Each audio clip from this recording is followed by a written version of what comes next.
Same problem, একই সময় প্রত্যেকদিন একই সমস্যা আমরা ফেস করতেছি। গাড়ি ভাড়া বেশি দিতেছে, তারপরে ওরা বাস চলে না।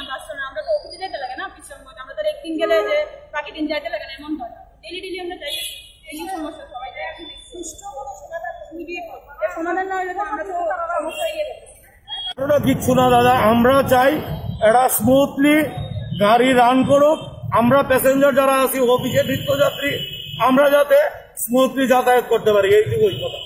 আজকে 3 দিন সমানে আমরা কোনো গাড়ি পাইতেছি না, আমরা যাইতে পারতেছি না, অফিসে লেট হইতেছি, অফিসে অ্যাবসেন্ট হইতেছি। আমাদের অফিসের ঊর্ধ্বতন কর্তৃপক্ষ আমাদের এগেইনস্টে অ্যাকশন নিতেছে।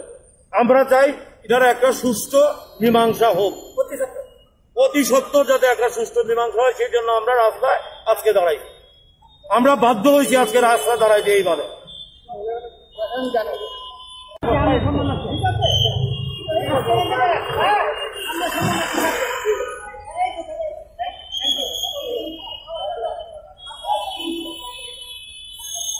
আজকে নাগেরতলাতে জেনারেল পাবলিক কিছু মানে রাস্তা ব্লক করেছিল। রাস্তা ব্লকের মেন কারণ ছিল যে কিছু মালিক নাগেরতলা স্ট্যান্ডের ওরা গাড়ি ঘোড়া চালাচ্ছিল না। তো এই ব্যাপারে আমরা আজকে কথা বলেছি জেনারেল পাবলিকের সাথে, আমরা অ্যাসিউরিটি করেছি গাড়ি ঘোড়া চলবে বলে ওদের স্ট্রাইক আমরা উঠতে করেছি।